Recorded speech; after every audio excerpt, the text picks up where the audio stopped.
Welcome to Big in Biz with DiViz. I'm Craig DiVizzio. My guest today is Luc Jean-Louis. He's a podcaster, an entrepreneur.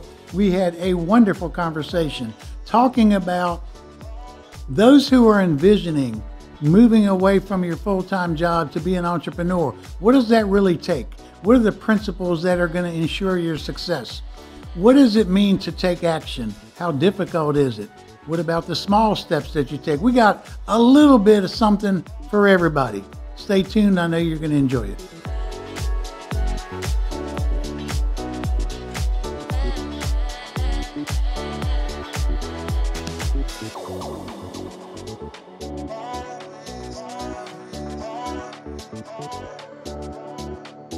Welcome to another edition of Big in Biz with DiViz. I'm Craig DiVizzio, and my guest today is Luc Jean-Louis.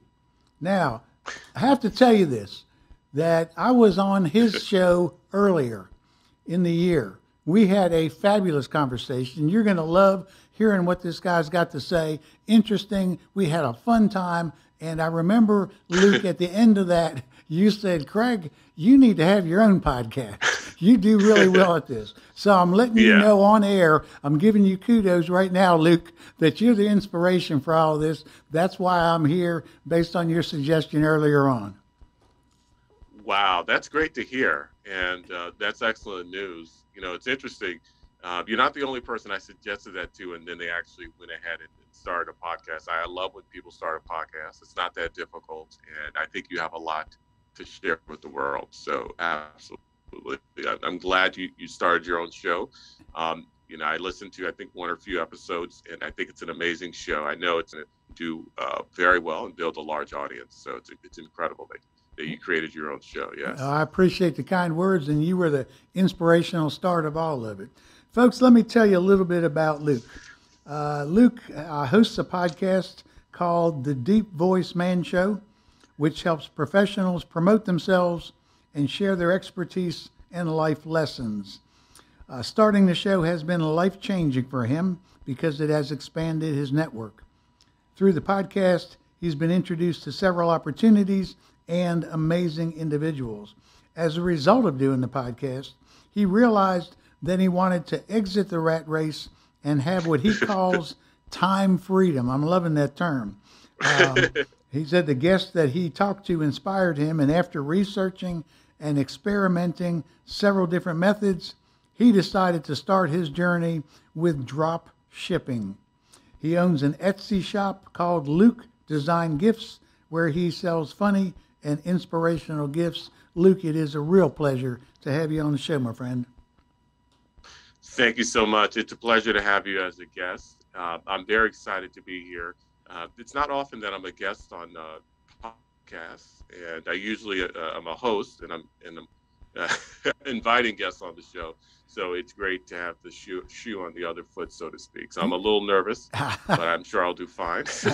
I'm absolutely certain that you'll do fine, and I've been looking forward to this because, as I mentioned, when I was on your podcast, we had such an enjoyable conversation that when thinking about guests for this, I said, I've got to have him on because we could talk about the weather. We could talk about the traffic. It wouldn't really make any difference. We'll have a good time. So, but start out, if you would, talk a little bit about your journey because because you're going down the winding path there. And let's let people hear how you got to where you are now.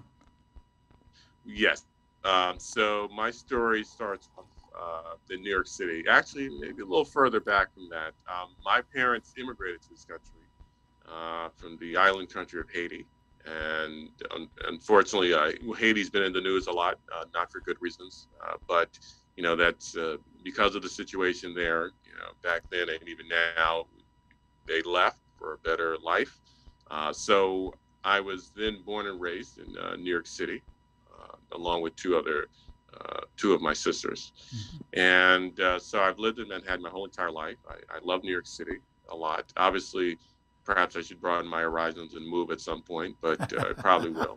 Maybe go to Georgia, where you're at. There you go. Yes. So we welcome you if you come. Wonderful. My sister actually visited Atlanta, and she really enjoyed her time there.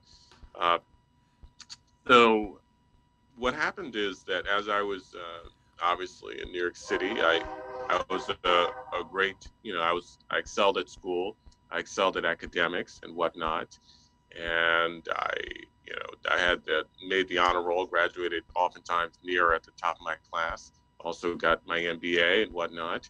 So I studied management, and but I didn't end up in kind of a managerial role. I spent many years in sales because I thought I was very good at sales. And then, but what happened is after a couple of years of sales, I got tired of it. I felt that working somewhere else would be a better fit for me. So I ended up working in customer service. It was just a better fit for my personality, and it was more stable. But over time, I always wanted more out of life. You mentioned the time freedom and whatnot. But I knew that I had to make a change somehow. So I'm someone who reads a lot of books on personal finance, history, also business and personal development. And so recently I got the idea to start my own podcast. And how I got that idea is because I was reading a book by a gentleman named Steve Gordon. And the name of the book escapes me, but excellent author. He talked about how podcasting and interviewing people was a great way to expand your network, perhaps the best way to do it. He talked about his own personal story about how he went to a town. He knew absolutely no one, but he decided, why don't I get this idea to interview folks and put it on a CD-ROM? Because at the time, podcasting didn't actually exist. No one was familiar with it. And so it actually helped him to build his reputation. You'd be surprised how so many successful people will accept an interview request. They'll say no to Right. everything else, but they'll say yes to an interview request, and it allows you to start a relationship by actually providing value, which is new and different. People aren't used to that. So what happened was I started my podcast, and I had incredible success. And I interviewed lots of prominent people. I ended up interviewing a gentleman who was the founder of Hydro Flask, the most listened to episode. And it's interesting how when you network, the more you network, the luckier you get, is what I always tell people. And so that to me showed me that when the key to life and the key to success in life is networking and knowing other people. It sort of blew my mind when I always sort of knew this intuitively, but then when I saw it in my own life, it helped a great, I saw that it was real. And it just sort of kind of blew my mind. So now I always tell people, well, I guess maybe not everyone, but I always tell people, if you want to know others, you want to expand your network, you want more luck in your life, you want to start a podcast, you want to start interviewing folks, start interviewing the people that you want to know and build relationships with. It's a lot easier to do now than it was in years past. In fact, you can actually create your own podcast for free if you wish. So it's something that I recommend to others because the what people need to understand is they've done studies on people who are successful and lucky, and what they found was that the key to their luck is that they knew lots of other people, and the most successful people have the widest and deepest networks. And a guy who's very good at explaining this is Keith Ferrazzi, who wrote the book Never Eat Alone, a book I recommend to others, and he found that successful people tended to have very wide networks. And so I apologize for the noise. I know we're in New York City, so Oh, that's you are representing New York City. yes. If we didn't hear that, So we'd wonder, is he really in New York City? yeah. So I don't know. Maybe I should close the window. I don't know, or maybe I can just let it go. I I think when think the I spirit think I comes. think it's fine. I think it's sounds of, as they used to say, was a song called "Sounds of the City," something like that. So Yeah, absolutely. And yeah, and New York obviously is a place that has lots of prominent people. So obviously networking here gives you big dividends, but networking anywhere could very well help an individual. The thing about with today's technology is that now you can reach out to people via LinkedIn, which is my go-to source for networking. So you don't have to stay stuck where you're at. You can network with people all across the country, and also Zoom. I love Zoom. I believe we're on Zoom right now. right. We And are. We are. yes, And so Zoom allows you to meet with people, all over the world. And now, obviously, nothing will ever take the place of in-person networking, right? But until we can teleport, Zoom will have to do in terms of meeting people all across the country and the world. And I tell people that each person that you meet when you network is a bridge to perhaps 250 other individuals. When you think about that, it really puts things in perspective, and that's just the average number, right? I remember when I was working at a career consulting firm, and everybody who I had in my class, Luke, had just lost their job through no fault of their own. This was back in the 90s when there was massive downsizing, right sizing, a reorganization, call it what you want. Good people through no fault of their own were losing their jobs. And I was teaching them how to find another job. And of course, part of that was how to write a resume, how to interview, and then the third part, the part that you're talking about so much, is the networking piece.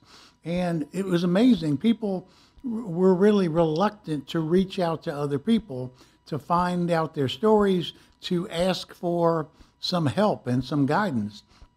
And so I told them, I said, if you go to a party, what is your typical, or a get together? Of course, going to a party is better than a get together. But if you go to a get together or a party, what's your typical actions? Do you spend most of the time talking, or are you spending most of your time asking questions, being interested in other people? Because as you talked earlier, and you talked about, it's amazing the number of people who absolutely will accept a request to be a guest on a podcast. Even in the request, it's a flattering comment. Hey, I'd love to hear what you have to say. So when you become interested in other people, people like that, and they are more prone to be interested in you than if when you meet somebody, all you're doing is talking about all your own stuff. It's like we get enough of those people who want to talk about themselves and aren't interested in other people. What are some of the big things that through the podcast and your networking that you've learned and have kind of helped you get to the next phase of your life? Because you said that you were really motivated and inspired by some of the people that you interviewed. Absolutely. So I would talk to people on the show who did things like quit their job and went off on their own to do their own thing and to be their own boss and to sort of mind their own business and be their own employer instead of working on someone else's dream. And so that definitely inspired me. And I thought to myself, you only have one life, to live, and you want to take the chances. Because I've always sort of been risk adverse in my life, but they taught me that, it's okay to take risks. It's okay to want to live life on your terms, to want something more, if you don't want to be chained to a desk for 40 plus hours a week, you don't have to be. Right. And so that definitely motivated me.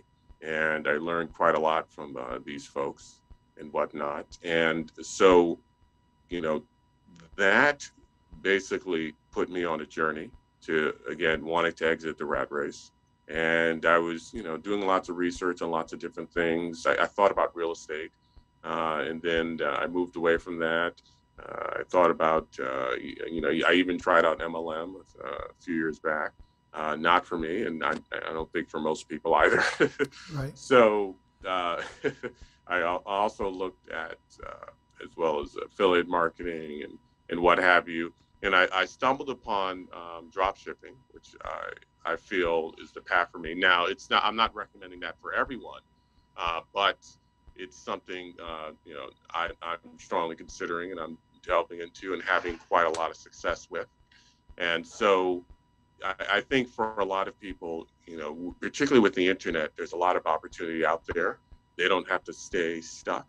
They could, with the internet, you can get a work from home job, which helps you in many ways, raise the kids and whatnot. Obviously, it has its pros and cons, but I think that a lot of people should open up their minds to other paths out there, particularly with the internet making things available. And so I learned a lot from my guests, and I also learned the importance of giving, because obviously when you start a relationship by providing an interview. You're providing value, you're giving, and it's important to be a go-giver. I learned that, a lot of people have it backwards. They think, they'll give more when they have more, but it's the reverse. You have more when you give more. And so I know it doesn't come to people naturally. It's something you have to stumble upon. But when you have that mentality, you engage in what's called the law of reciprocity.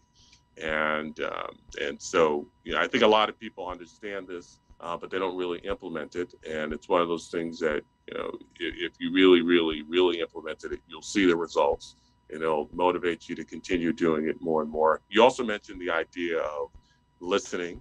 It's interesting. I had a guest on my show called, I think his name was Scott Smith.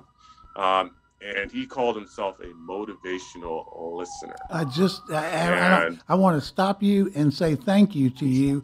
I just connected with D. Scott Smith the other day. What a fabulous gentleman. He also intrigued me, motivational listener. And I was like, man, I never heard a title like that. But anyway, I wanted you to continue with your story, but I wanted to stop you and say thank you for that connection, because I got that connection from you. And now who knows what he and I are going to do together. But I'm really looking forward to it. So thank you.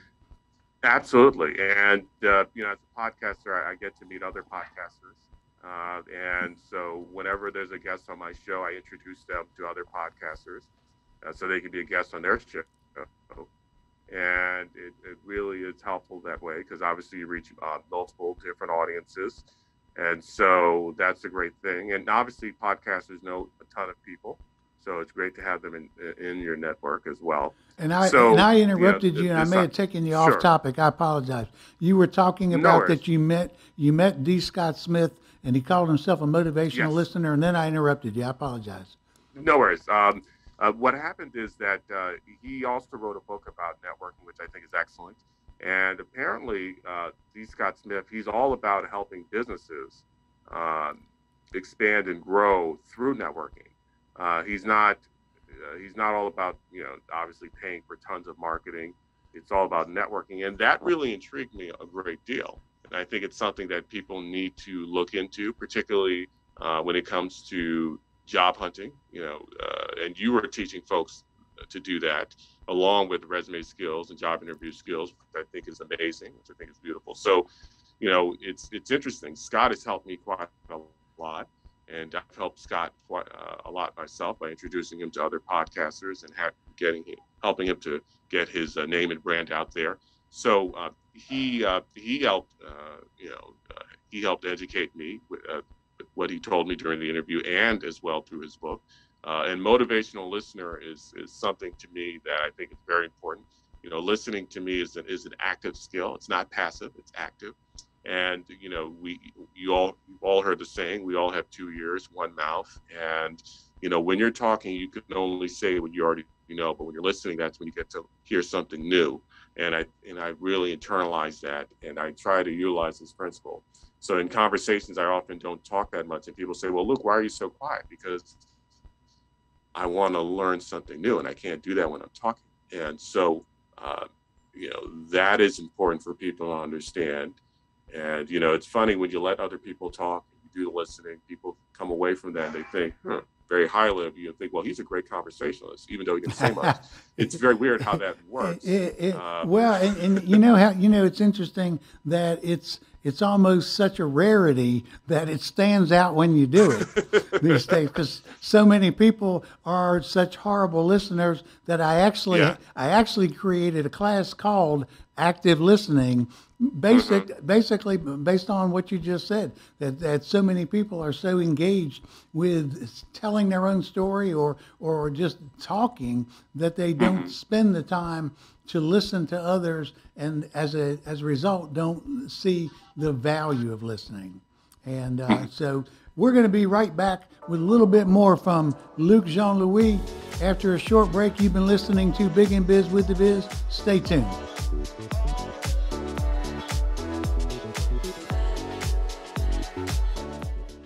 The number one reason why most people are unsuccessful is that they hate doing the work. Man, I don't even want to think about thinking about getting prepared. For those of you who are really struggling with, I don't really want to do the work, I've done most of the work for you. I've made the process easier. All you got to do is pick up one piece of material and everything that you need is there. I guarantee it. I've got thousands of students from my classes who've been successful using this approach. I know it works. You need to up your game. You can do it, but you got to figure out what's the best way for me to do it. You know you need to start preparing now. Everything that I knew over 40 years is in my book and in my interviewing skills online course. Everybody's got a favorite learning style. All you got to do is watch it, read it, listen to it. See ya. And we're back with Luc Jean-Louis.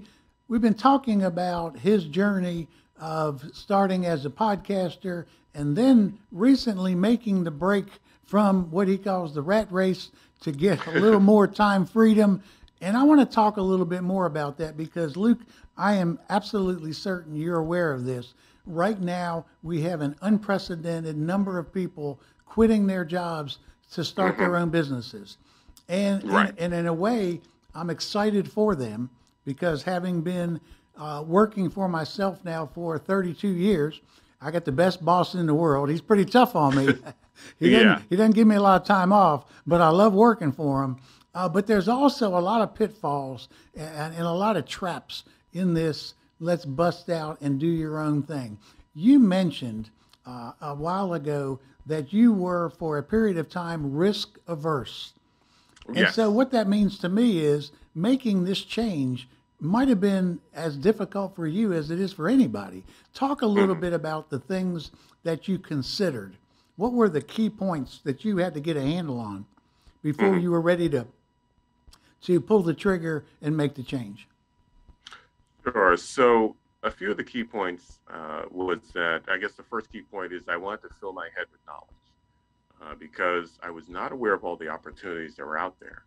And, you want to kind of learn about all these opportunities, study these opportunities, find out which works best for you. Because for a long time, I thought I'd do real estate, but I realized real estate is not really the best option. I think real estate is over promoted as a way of sort of reaching financial independence. I'm sure a lot of people may disagree, but obviously I thought about renting out single family homes, but the issue with that is I live in an area that's very pro-tenant and is also very expensive. And also when you rent out one single family home, it's a lot of work and it's only going to net you about maybe $200 a month.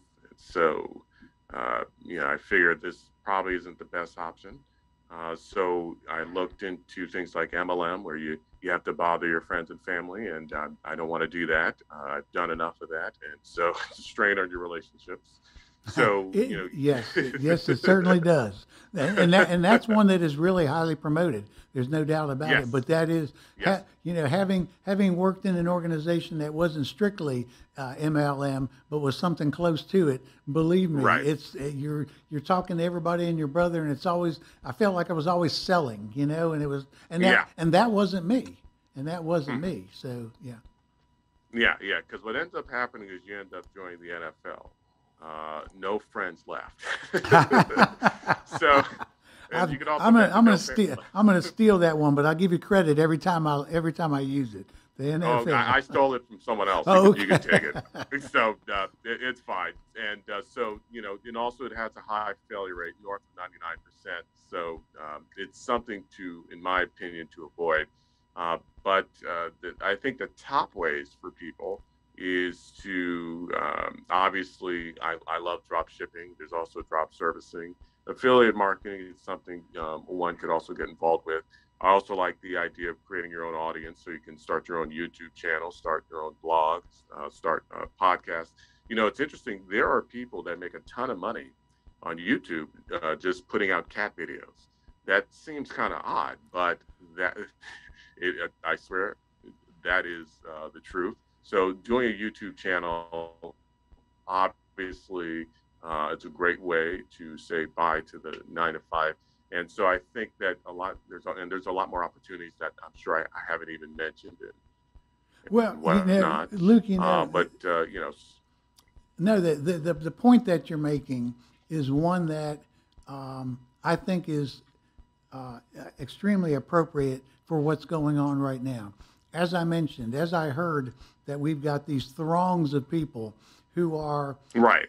who have been, and I think one of the reasons that they cite for wanting to leave the workforce is, all this is happening on the back of the pandemic, and they found Right. out that they were at home. They got a chance to see a different slice of life, a different Right. lifestyle. And for some of them, they were very attracted to that. And so then they say, well, maybe I want to do more of this. How might I be able to do that? My fear for some of those, and this is the point that I'm really glad you covered, was I did my research first. I didn't Right. just decide on a whim on an emotional day to say, okay, that's it, I'm quitting and I'm jumping out there. One book, anybody who's interested in jumping out and starting their own business, I would suggest that you read the book by Michael Gerber, Gerber, titled The E Myth Revisited, E standing for entrepreneur. Because one of the points that he makes in the book early on, in addition to the fact that it is extremely difficult, the odds of you being Right. successful in a small business are really small. So beyond that, he says, you would think that people want to start out and be entrepreneurs, that they have that entrepreneurial spirit, an entrepreneurial mind. And what that means is the entrepreneur in a business is the person who gets more business, who can continue to keep the business running. And he said the E myth is that entrepreneurs typically are not the people who start businesses. There are three roles in a business. There is the entrepreneurial visionary, there is the technician who does the job, he does the work, Right. and then there's the business manager. And he said the number of most people who start businesses are technicians. Okay, I've been working as a mechanic in the factory dealership. And all of a sudden I'm going, why am I putting all these hours in for somebody else? I want to start my own business. I'm a good mechanic. So there's the technician, the person who does the work. And oftentimes what they don't do, but you have, is go a little bit further in their research and say, wait a second, once I service all of my friends' cars, where am I going to get other cars? There's got to be somebody's got to be responsible for the marketing and then you know what? When I'm working on a car and I'm underneath it and the phone rings, who's another potential customer, how am I going to handle that? Who's going to handle all the billing and the shipping and that's the manager part of it. And Right. so we've got a number of different roles, and my whole point to that is what you have done is you did your research before jumping out, and that is something that I want to communicate to anybody who's listening to this, who's thinking about starting their own business, because oftentimes that's the step that people skip, hence the low success rate of people starting their own business. Absolutely. And so obviously the stats on businesses unfortunately failing in the first couple of years is very disheartening. So it's very important for people to research and understand and know what they're doing and whatnot. And there's so many great business coaches out there that I've interviewed. But even beyond that, that people can look into hiring to kind of turn these numbers around. And it's interesting how history repeats itself. During the Great Depression, a time of great turmoil, economic turmoil, a lot of people started businesses back then. They're still thriving today. So it's interesting how tough times leads to people, leads to lots of entrepreneurialism and creativity and whatnot. So, and it is hard. You sort of have to have that kind of grit and stick to itiveness. You don't want to engage in that get rich quick mentality. It's going to take some work. And obviously, one doesn't have to quit their job in the beginning. They can still hold on to their job. Although I did interview a lot of people who did quit their job, but a few of them kind of regretted that. So you still want to hold on to the day job and then work on this on the side. And another option for people is to be a freelancer. They could be a freelance copywriter or social media manager or freelance voiceover artist. And that's something to look into to sort of escape the rat race.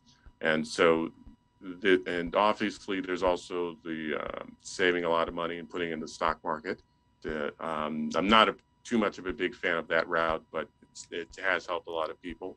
So, but definitely, obviously, people have to do their research, know what they're doing. In my opinion, doing a business that has very low overhead is something I think plays a key role. With the internet, you don't have to have a brick and mortar business. I used to own a brick and mortar business, and it was like a laundromat. This was years ago, and Okay. it was very tough. I ended up selling it because the numbers just didn't add up. It didn't work. And so, I learned a lot from that experience. But, I think for folks out there who are looking to start a business, I would definitely see what they can do online. With the internet, you can sell things and not even have to have inventory. It could be handled by a third party. Right. And so that's why I love drop shipping. And, I don't have to have lots of supplies and inventory stocked in my house. And then from there, you can grow. You can start on Etsy. You can start, with your own website, Shopify. You can do Amazon, fulfillment by Amazon. So many people are buying stuff online. So there's endless opportunities out there. But obviously, you got to pick one and you got to stick with it. You don't want to get distracted and sidetracked. That happened to me a little bit, but I've kind of now I'm sort of laser focused, so to Yeah, speak. the other thing that I'm gleaning from listening to you talk, Luke, is Sure. in addition to and you certainly I think were very smart to do the podcast and have on the Mhm. show lots of people who basically in their story fed you things that you really needed to be thinking about. It's like Right. they may not have even known, hey, I'm giving Luke a point right now he needs to take and run through in his mind after this conversation's over, because may not have been aware of what you were planning on doing. But you Mhm. certainly gained a lot of information there. The other thing that you mentioned that I want to highlight is you talked about you've got to have the grit. I am right now, as a result of seeing so many people start their own business. I used to teach a course titled How to Really Start Your Own Business. And I don't want to replicate that whole course right now because it's really, that's a massive effort. But what I Right. decided to focus on is something maybe titled, Do You Have What It Takes to Be a Successful Entrepreneur? And that is that assessment of yourself. You mentioned it as grit. I'm pretty sure that in addition to all the research that you did into what businesses should I do and how difficult is it to be successful, you also had to take inventory of, does Luke have what it takes? What are my strengths? What are my weaknesses? How am I going to control for those? That type. Talk a little bit about that, if you would. That kind of self-assessment that gave you the confidence to say, you know what, I do have what it takes to go out and be successful. So yes, obviously, I'm a strong believer in self-assessment and knowing yourself. I'm someone who's a big believer in taking personality tests and figuring out what you are. And I believe there's mainly four major personality groups, and you want to know where you are on that spectrum because that can help you to know what your strengths and weaknesses are. Because I understand that, and this helps you obviously with looking for a job or profession. If you can figure out what you're good at, what you're best at, instead of going against the wind, you can work with the wind, obviously, and it could help you tremendously. Now, growing up, people would always, for example, compliment me on my voice, right? And they would say it's a great voice. You should do something with it, make money with it, or what have you, right? So it's great to know your strengths and weaknesses, and to also know what you're good at, what your talents are, and skills. So when I started the podcast, I called it the Deep Voice Man Show, and that was one of the reasons why I started the podcast. I can, put my voice on display to the world, Sure. and if people like hearing it, then this all the more reason why I should start a podcast. So again, you do want to. It's important for people to take inventory of their skills, their talents, and whatnot. What are their strengths and weaknesses, and with knowing that, you want to figure out what path works best for you. Now, for me, podcasting, I love podcasting. It may not be for everyone. That's okay. Drop shipping may not be for everyone, and that's okay. But maybe people prefer blogging. I've never been a big writer. I can write, but I've never really enjoyed writing. So perhaps being a freelance copywriter, lots of opportunity with that. Being a blogger, an author, lots of opportunity with that. And it's very easy to write a book and get it published. And so, again, with the internet, there's lots of opportunity. So you want to find out what your skills and talents are and what are the strengths and weaknesses of your personality. So absolutely, I think that's incredible advice. And it's so important to know thyself. Absolutely. We've talked a little bit about the risk and the assessment part on the front end. Here, let me take an assessment of my life. Is this something that I can see possible in my life? And then it becomes probable. Then you make the jump. So now you've made the jump, and now you've got your own Etsy shop. Tell me the positive story. What's been the best thing from this shift? From going to where you are now, what are you really enjoying? And every day you're waking up with a smile on your face and saying, I'm so glad that I made this move because of this. What are some of those things that you're really, patting yourself on the back for and feeling good about? Mhm.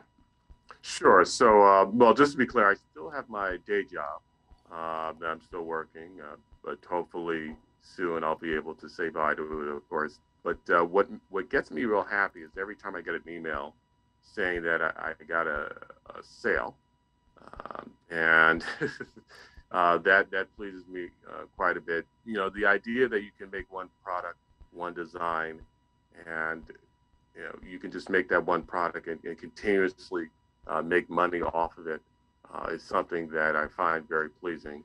And you do the And not job have to once. continually create. Right. Right. That's absolutely correct. And so that's why I love drop shipping. So I think that's why I think it's an amazing opportunity.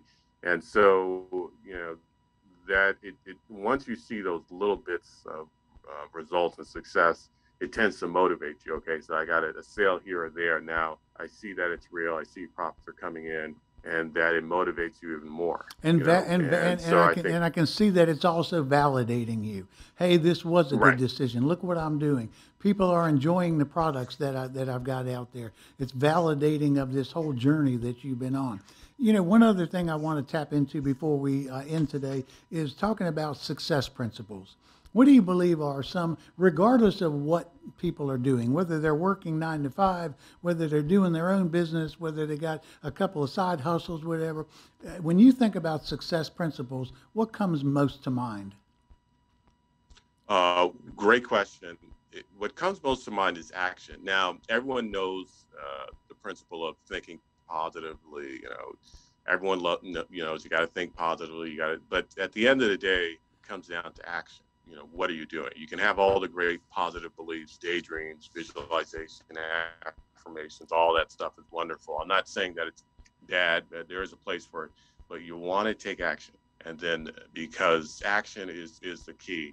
And what tends to happen is a lot of people procrastinate because what happens is the goals are so big, they get overwhelmed. When you get overwhelmed, you just shut down, you do nothing. And I've been there. I know it's tough. The key to overcoming procrastination is you want to focus on the next small step. You don't need to focus on the big picture too much because that'll just overwhelm you. But what's the next small baby step, right? And you want to just take that next small step and then, okay, what's the next small step after that? And then when you think in terms of that, you'd be surprised by what you'd be able to accomplish. Second success principle, again, this is concerning action, is it's so important to have someone hold you accountable. Now, the thing about life coaches and business coaches, people hire them and pay them a lot, including personal trainers, and because those folks hold you accountable. Now, you don't need to pay all this money to all these coaches to have accountability. Now, obviously, there is a place for coaches because they provide accountability and great advice and technical skills and whatnot. But you can have a friend who holds you accountable. You can have this accountability partner. You can speak with them every day or speak with them once a week, and they'll come to you and you can come to them and say, hey, what did you do? What did you accomplish? What happened? did you do anything? And, you don't want to let this person down. They don't want to let you down. And so what they found through studies is accountability is a large factor in getting people to essentially accomplish their New Year's resolutions. So it's not so much about visualization, which I think is over promoted, and thinking positively. It's about action, and success leads to more success, because as the more you do things, you start to change your image of yourself and say, okay, I'm a person that does things, and I figure out to do this, do that, I can do more things. So those principles are very great because you want to start getting things done. I guess the third principle, I'll just throw it in real quick, is that if you do little bits every day, it starts to add up. It starts to have a compound effect. So, it may seem small, but if you do it consistently, habitually, if you have those strong habits, successful people tend to have great habits where they just do it and do it. And once you have it as a habit, it's easy. You don't have that mental block. You just do it. Habits means you just do it automatically. You don't think about it. It doesn't require so much willpower. So I think that's important. And I'll just throw in a fourth principle that you'd be surprised how much little time it takes to accomplish a lot of things people think are big. What tends to happen is you do one thing and then you don't do anything for a while, and then you do the next thing. But that in-between time is called dead space. So if you're able to accomplish a baby step and then move to the next baby step and then not have too much dead space. So you just want to make it a game with yourself to eliminate all the dead space. Try to get rid of all that dead space and see what you can make of it. And once you understand this principle of dead space and you eliminate it, I wish I could expand on it a bit more, but I think we're a little pressed for time. Then that will help you to become more of a doer, more of someone who's productive and is moving towards their goals. So again, I think the key to success is action. What is the next small step? Do I have to buy a book? Do I have to go online? Do I have to call someone? Just divide everything up into baby steps and don't get overwhelmed. I think that principle, the first one I mentioned, is so key. It's so important. But I absolutely agree. I was listening to things on TV, and they talk about we need to have a conversation about it. We need to have we've had conversations about lots of things. Now we yeah, need some action, and fear and confusion paralyze. And so many people, I'm nodding as you're talking, Luke, because so many people are so afraid to start and take step one. And their answer is because I haven't figured it all out yet. I don't know how it ends. I don't know beyond step 5. I don't know what yeah, step 6 and step 7. Well, you know what? By the time you get to 5, you'll figure out 6. You don't need to right. know it to start, but you do need to know step 1. And if you do the incremental steps as you talked about, to me, that's one of the keys to being successful. There's lots of things in my business that I don't have all the answers to. But as long as I've got the answer to the next question, then I'm good to go. And that will fuel me or push me a little bit further down the road. And then I'll figure out the other ones. One of the things that I've always said to people is allow yourself to believe the hard to believe. Because as you're talking about your journey and the things that you've done and entertaining, creating a life for yourself different than / possibly better than what you've had in the past, a lot of people are afraid to believe that they can do it. And that is almost in a way comforting to them. Okay, I'm afraid of, okay, good. Then I don't have to put myself out there. I don't have to take the risk. You're actually ensuring the fact that you're not going to be as happy as you could possibly be. Take a little bit of a risk. Allow yourself to believe that what right now might be really hard to believe, hey, that's possible also. When we have you back next time, I want to capture dead space. That's going to be where we're going to start, and we're going to talk a lot about dead space. Absolutely. Luke, any final thoughts about success and the journey that you're on? Because it seems to me, my friend, that you're well ingrained in where you're going. Absolutely. So what I would tell people is that, just to piggyback off real quick on what you said, I think Martin Luther King once said that, faith is not seeing the whole staircase, just taking the first step. And that's so important. You don't need to know step 5, step 6, but just take that first step, and then the next step, and then the next step after that will come to you. Then, the more you network, people will come into your life and whatnot. And so I do think it's so important. Again, I talked about research. You want to read a lot of books, you want to meet a lot of people, but at the end of the day, you do want to act. And I know it's a little scary, but you can just take baby steps. You don't have to quit your job, and with, Right. Obviously hold on to the day job, but with the internet, you can, focus on one thing. And if it doesn't work out, you haven't spent way too much money, and then you can just keep moving on until you find something that works. I guess I'll leave people with this. It's so important. I had a lot of guests on my show, but it's so important that one lives their life vicariously through themselves. And, you are the star of your own movie. And, think of your life as a film. You are the star, you are the protagonist. And of course, most films have a happy ending. Your film will have a happy ending. As a star of the movie, what should you do? Figure it out. And there's so many people out there to help you. I got that from Joe Rogan, who's, as you know, he's the most successful podcaster in the history of podcasting. And he's the one who said this, and I'm kind of stealing it from him. Again, you are the star of your own film, and never forget that. And so important for people to understand that. Yes. Great advice. I love hearing your story, Luke. I'm sure that there are people watching and listening who are saying, okay, man, I need to check out this guy's podcast. I need to check out his Etsy shop. Where can we find you? How can people get there?